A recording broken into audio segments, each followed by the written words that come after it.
Hello, everyone. Thank you, organizers, for inviting and giving us an opportunity to present our ongoing projects. It's fairly recently initiated, so it's still kind of in the active work, but I already wanted to share some kind of exciting observations. Right, so before I kind of dive into the molecular level details, I wanted to start from a broad perspective, what this RuBisCO is about and what it was inspired by. So I guess many of you had some biology classes and knowing about carbon cycle. So carbon dioxide cycle is integral part of carbon cycle. And as you know, CO2 is the stable form of carbon, so it can stay in the atmosphere for a long time. But with the kind of appearance of the life on the planet Earth and with energy supplied by sun, photosynthetic reaction allows to convert those stable form of CO2 in some organic compounds that are subsequently used by higher organisms, animals, and kind of involved in the food chain. And it can further down either deposit as a fossilized organic materials, and we know like oil and coal, or it can be absorbed to the ocean, or through respiratory reactions goes back to the atmosphere. But as human appeared with all these industrial capabilities, so the cycle kind of shifted towards production of CO2 by excavating all these fossilized organic materials and kind of releasing the energy for the human needs.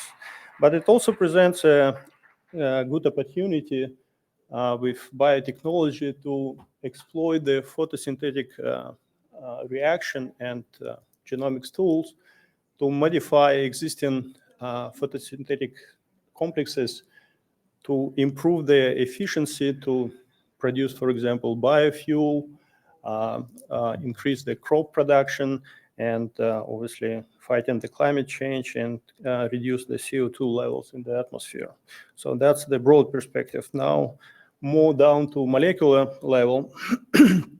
So at the core of photosynthetic reaction, there is a Kelvin cycle, and it's a series of enzymatic reactions that take rubulose biphosphate and incorporate CO2, does carboxylation, and produces two products, so we have it. Let me show.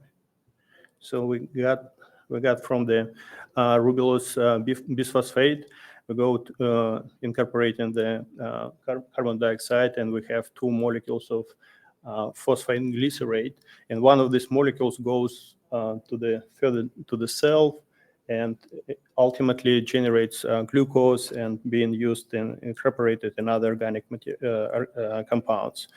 The second phase of Kelvin cycle is reduction reactions and eventually regenerating the ribulose and to start this cycle again. So the primary interest in both in industry and in academia is to improve the efficiency of the RuBisCO complex, which is highlighted here. And essentially we can, so I forgot to mention that there are three established pathways for carbon fixation through this Kelvin cycle. So Kelvin cycle is at the basis of all these carbon fixation pathways. And normally it goes through the C3 carbon fixations. It's the most common pathway across plants, bacteria, algae. Carbon 4, it's more for plants that exist in the warm and humid climates like tropicals. And CAM pathway is really for those plants that adapted to live in deserted area where very dry air and kind of very hot. So what this RuBisCO complex is and why it presents a challenge.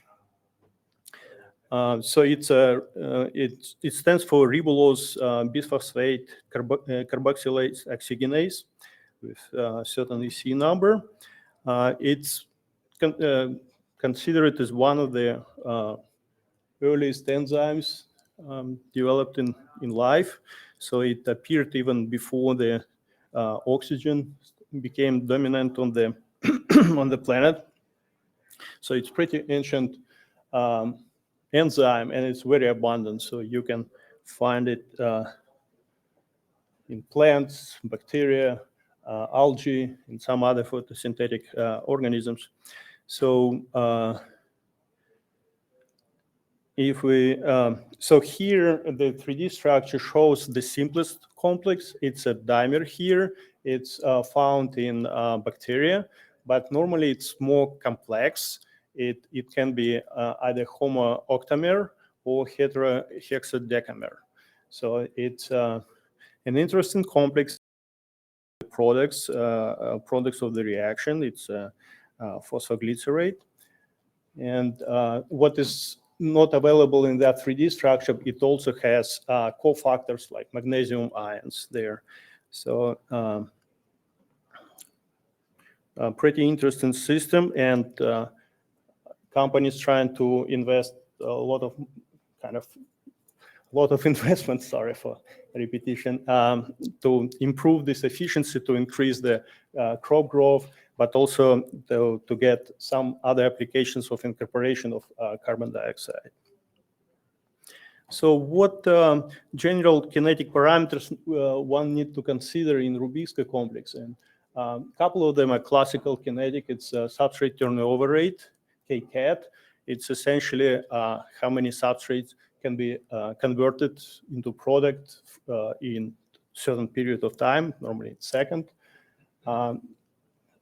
Constant of Michaelis, it's a classical kinetic constant that essentially shows how binding affinity of a given substrate to the enzyme at a given conditions at the temperature and pH.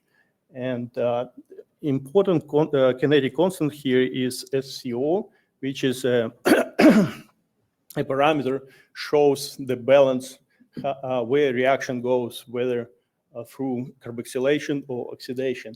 And that's the trickiest part of this complex. The problem is that the enzyme involved in a way that having exactly the same enzymatic center, having exactly the same substrate, ribulose bisphosphate, it can react either with carbon dioxide or with oxygen. So the reaction can go one way or another. And obviously for practical considerations, it requires to be shifted towards carbon dioxide fixation.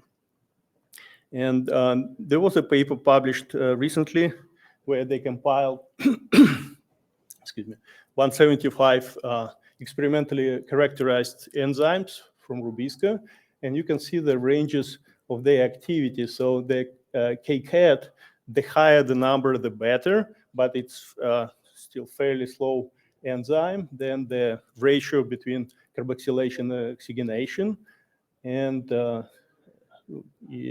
Michaelis constant showing fairly good binding affinity in micromolar level. So our effort was to explore and use a protein language model to predict and design the protein that would be with increased kcat to increase the turnover rate. And the kind of our secondary eye would be on SCO. All right, so very briefly what PLM is. I guess now in the audience, most of you already know what is that. So it's protein language model that allows to take any protein of any length and convert it in a fixed size vector. And then it's very convenient to use in machine learning.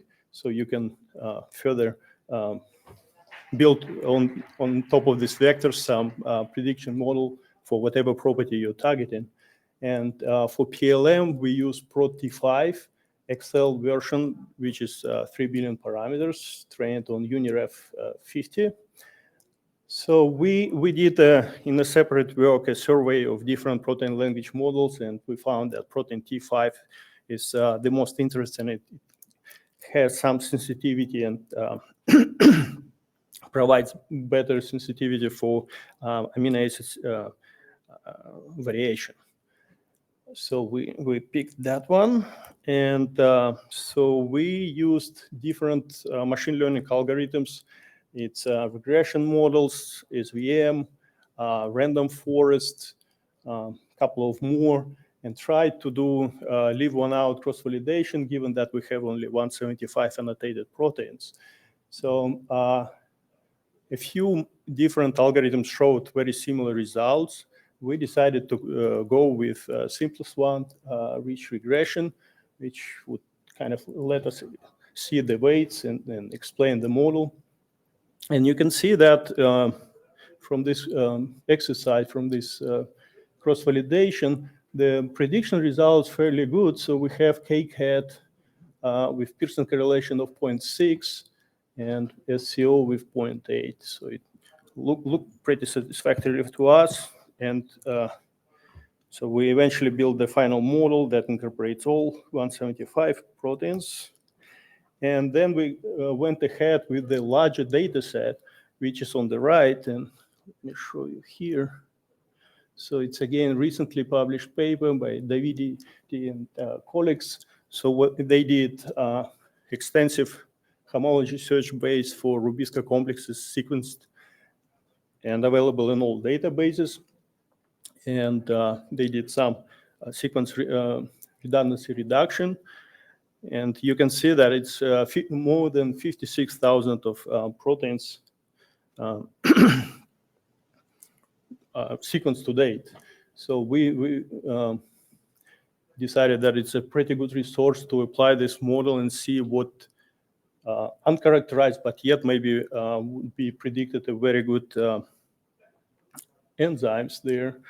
And on top of that, we decided to go inspired by a genetic algorithm to try to mutate those proteins and apply our model back and see the prediction with this kind of classical, typical parameters like population size, like how many mutants we generate in a given run. And we pursued just single mutations. And we did that 10 iterations with 5 independent random seeds to start with. So for each run, we picked kind of elite offsprings. For the iterative process, 100 from each lineage, and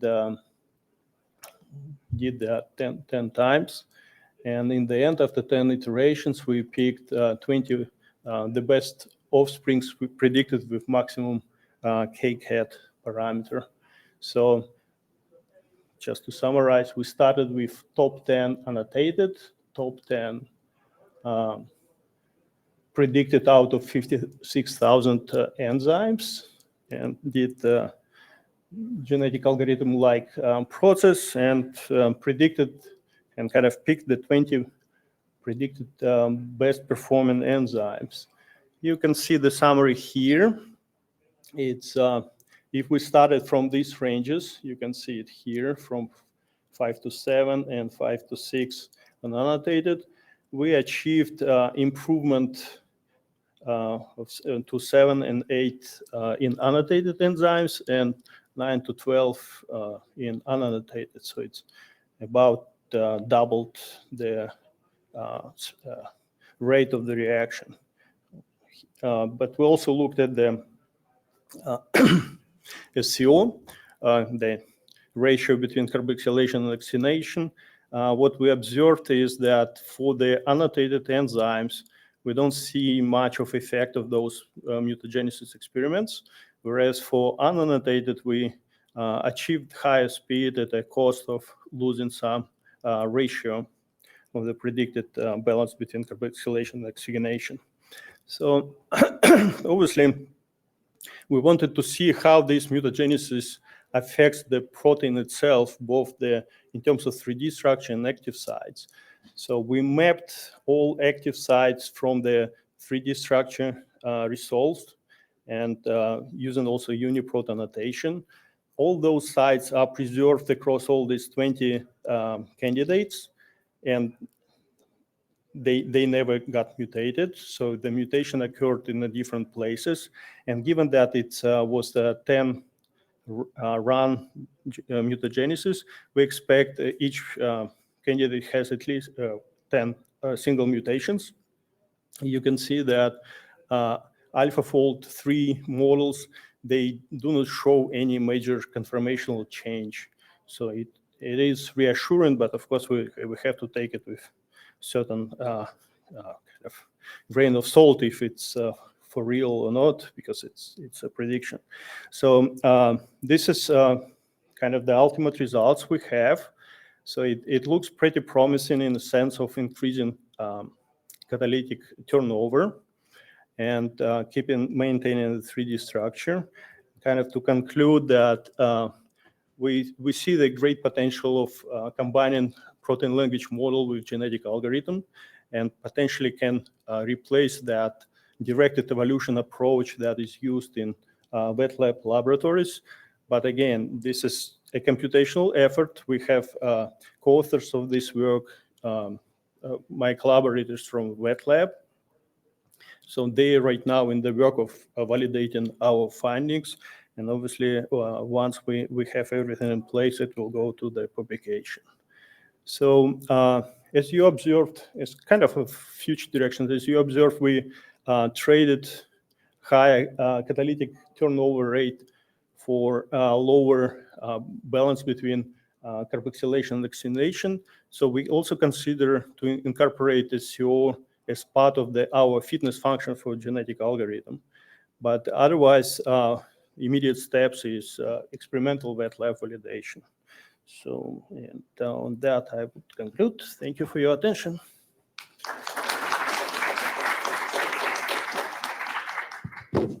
Thank you very much. We have time for a few questions.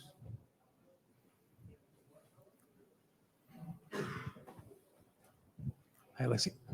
Very nice talk. I didn't catch this. Do you have KM for these? Yes. But the thing is that because they are, so you see it's, there is a range of, in those 175, because KCAT and KM can be, they are in the same equation, so you can know in KCAT, you can infer the KM. So KM wasn't part of our targeted fitness function. We really were up to KCAT. Yeah, I was just curious. I mean, because KM, a lot of times people think of it as like the affinity of the substrate to the enzyme. So I was just curious if you thought about using something like, what is it, KCAT over KM that people use for enzymatic efficiency and those types of things for your fitness function, and account for that as well. Yeah, again, the consideration was that given that they are related in the same equation, targeting one particular parameter would be sufficient. And for practical consideration, to kind of sell the idea to industry, you need to demonstrate KCAT, like as the highest speed of the reaction.